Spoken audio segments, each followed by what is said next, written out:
네, 오늘 경기의 핵심은 바이에른 뮌헨의 높은 전방 압박을 바르셀로나가 어떻게 효율적으로 풀어내느냐, 이게 가장 핵심이자 중요한 사항이었거든요. 근데 바르셀로나가 여러가지 방법을 사용해서 바이에른 뮌헨의 압박을 풀어냈고 자신들이 좋아하는 상황으로 경기를 끌어갔어요. 그래서 그런 포인트들은 어떤 게 있었는지 알아보도록 하겠습니다. 바르셀로나는 오늘 경기에서 여태까지 보여준 적이 거의 없었던 아주 높은 라인을 선보입니다. 이 라인이 일반적으로 높은 정도가 아니라 이렇게 하프라인에 닿을 만큼 아주 극단적으로 높은 라인을 구성하죠. 그래서 뮌헨 입장에서는 바르셀로나가 이렇게 뒷공간이 생기니까 여기다가 패스를 넣는 걸 참을 수가 없는 거죠. 하지만 여기다가 정확한 패스를 넣는 게 그렇게 쉬운 일이 아닙니다. 조금이라도 세면 상대 골키퍼가 튀어나와서 처리할 수 있고, 또 조금이라도 약하면 상대 수비가 먼저 따라잡을 수 있죠. 지공으로 천천히 상대를 밀어내면서 플레이하는 게 아니라 계속 이렇게 다이렉트한 패스를 참을 수 없는 상황이 반복됩니다. 그 말은 뭐냐? 자꾸 턴오버가 발생한다는 거죠. 또 그러다 보니까 뮌헨은 이 바르셀로나의 높은 라인을 깨기 위해서 또 다른 방법을 사용했는데, 그건 바로 측면 쪽에 올리세가 공을 잡았을 때 게이루가 언더래핑 해주는 겁니다. 원래 뮌헨의 오른쪽 풀백인 스타니시치, 샤샤보이가 모두 부상이기 때문에 왼발잡인 게이루가 우풀백 역할을 했거든요. 근데 문제는 이렇게 공을 잡았을 때 게이루가 오른발이 좀 약해서 안쪽으로 들어가는 크로스의 퀄리티가 그렇게 좋지 않거나 혹은 왼발로 바꾸느라 시간이 걸렸습니다. 여기서 바로 컷백이 나가야 하는 타이밍이 있을 텐데도 그런 것들이 안 됐던 거죠. 저는 한지 플릭의 이 라인 올리는 전술이 되게 성공적이었다고 생각을 했는데요. 그 이유는 크게 두 가지입니다. 첫 번째, 뮌헨이 지난 아스톤빌라 원정에서도 이렇게 높은 라인의 약한 모습을 보여줬거든요. 제가 플릭의 속사정은 모르지만 그 경기를 분명 봤을 테고 거기서 아이디어를 얻지 않았나? 라고 한번 생각을 해봤습니다. 두 번째는 이 뒷공간을 파는 선수인 케인과 토마스 밀러, 이런 선수들이 그렇게 발빠른 선수들이 아니었다는 거죠. 한지 플릭 감독이 바이에른 뮌헨의 선발 라인업을 100% 예측할 수는 없었겠지만 일단 케인이 나올 거라는 거는 알고 있었을 겁니다. 그래서 이런 맞춤 전술이 실질적으로 효과가 있었다고 생각을 합니다. 그렇다면 뮌헨은 아무것도 안 했냐? 절대 아니죠.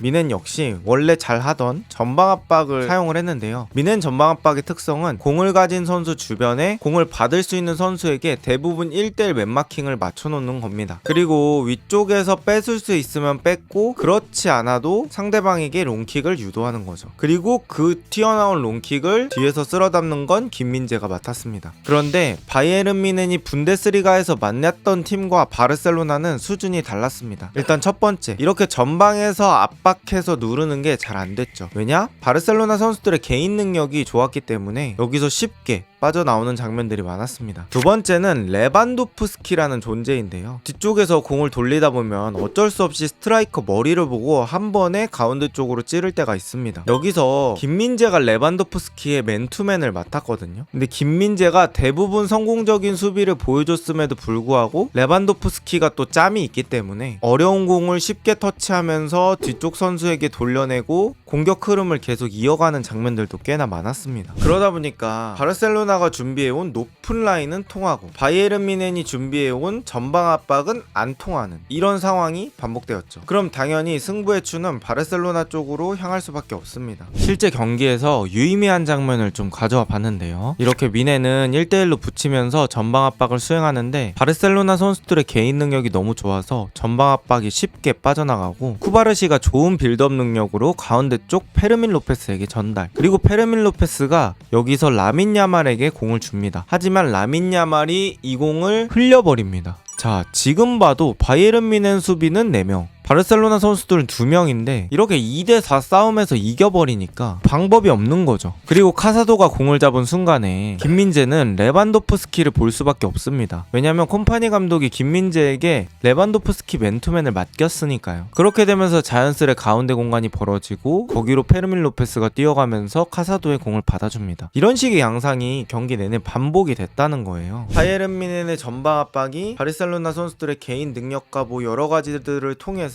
결국 효과가 없어지게 되고, 바이에른 뮌헨의 센터백들 김민재라든지 우파메카노는 역습 상황을 하루 종일 맞게 됩니다. 사실 이번 시즌 중에 바이에른 뮌헨이 역습을 이렇게까지 많이 당한 경기는 바르셀로나전이 처음일 거예요. 바이에른 뮌헨이 지공 상황에서 하는 수비는 거의 없었고 대부분이 소수 대 소수 싸움, 수비한테는 매우 위험한 상황들이 계속 반복이 되었다는 겁니다. 그런 상황이 계속 반복된다? 거기서 김민재가 우파메카노가 몇 번 막냐는 의미가 없죠. 왜냐하면 언젠간 뚫릴 수밖에 없습니다. 그리고 그런 실점들은 경기에서 나타나게 되는데요. 제가 바이에른 뮌헨 실점 장면의 공통점들을 보여드리겠습니다. 첫 번째, 전방 압박 상황입니다. 경기 시작 48초 후 상황이고요. 레반도프스키의 맨마킹인 김민재가 레반도프스키를 잘 눌러보지만 레반도프스키가 특유의 등지기 능력과 노하우로 뒤쪽에 있는 페드리에게, 그리고 페드리는 이 공을 가지고 전진하게 됩니다. 여기서 뚫리는 게 되게 위험한 이유는 뮌헨 선수들은 앞쪽에 많이 투자되어 있고 그만큼 뒤에는 숫자가 없죠. 뒤쪽에 2대2 상황이 됩니다. 그리고 여기서 페르민 로페스가 하피냐에게 뚫어주면서 하피냐는 1대1 상황 맞게 되고 득점. 두 번째 실점 장면입니다. 지금도 뮌헨의 선수들이 대부분 대인마크를 수행하면서 바르셀로나를 미들블럭에서 압박하고 있죠. 이런 압박 구조는 한 명이라도 쉽게 풀리면 어느 한 곳에서 와르르 무너질 수가 있습니다. 지금도 쿠바르시가 야말 쪽으로 공을 주는데 야말 쪽으로 붙어주는 속도가 느렸고 그때 페르민 로페스가 안쪽으로 띄워줍니다. 그러면서 김민재는 순간적으로 막아야 할 선수가 2명이 됩니다. 압박에서 놓친 게 순간적으로 김민재에게 수적 열세가 주어지는 거죠. 이렇게 야말에게 늦게 접근하다 보니까 야말의 킥이 나올 수밖에 없었고 바르셀로나는 기민한 움직임을 가져갑니다. 하피냐는 앞쪽으로 나오고 페르민 로페스는 안쪽으로 들어가면서 2명을 다 염두에 둬야 됐던 김민재는 조금 더 늦게 반응할 수밖에 없죠. 그리고 이 공중볼 경합 상황에서 페르민 로페스가 손으로 약간 김민재를 미는 듯한 동작이 있었는데 심판은 이걸 몸싸움의 범주의 하나로 간주하고 그대로 진행시킵니다. 그리고 그 결과는 레반도프스키의 득점으로 이어지죠. 그리고 세 번째 골 역시 비슷한 상황에서 이뤄집니다. 바이에른 뮌헨이 높은 라인의 압박, 하지만 바르셀로나는 이걸 벗겨내고 반대쪽으로 왕반대, 그리고 이 공을 하피냐가 몰고 와서 환상적인 가마차기로 득점을 성공시킵니다. 바이에른 뮌헨의 전술이 말 그대로 뒤가 없었고 바이에른 뮌헨의 수비진들은 계속해서 소수 대 소수 싸움을 하게 됩니다. 이 상황에서 수비 보고 계속 막으라고 하는 건 수비수에겐 너무 가혹하죠. 마지막 네 번째 실점 역시 하피냐가 역습으로 득점했습니다. 자, 여러분, 이 장면들의 공통점을 눈치채셨나요? 이 실점 장면 혹은 바이에른 뮌헨의 위기 장면이 모두 바이에른 뮌헨의 높은 라인의 압박에 따라오는 결과값입니다. 성공하면 당연히 상대를 누르고 플레이할 수 있어서 좋은 전술이지만 이렇게 벗겨버리면 치명적인 위기만 남는 거죠. 또 거기다가 이런 치명적인 위기가 있더라도 바르셀로나 공격수들이 마무리 못하면 말짱 도루묵인데 오늘 하피냐 몸에 축신이 들어와서 하피냐가 자신에게 오는 기회를 족족 모두 득점으로 연결시키면서 아예 승리를 확실하게 거머쥐었습니다. 오늘 바이에른 뮌헨은 자신들이 하던 것을 했고 오늘 한지 플릭 감독은 어떻게 보면 전술에 조금 변형을 주면서 바이에른 뮌헨을 공략했습니다. 선수들의 개인 실수 이런 것들도 있었지만 저는 이 경기를 가른 핵심적인 부분은 감독들이 짜온 플랜의 차이, 전술적인 틀의 차이라고 생각을 합니다. 그런데도 선수 얘기를 하자면 바르셀로나의 2선과 바이에른 뮌헨의 2선의 차이가 너무 심했다 라고 볼 수 있겠네요. 오늘도 영상 시청해주셔서 감사합니다.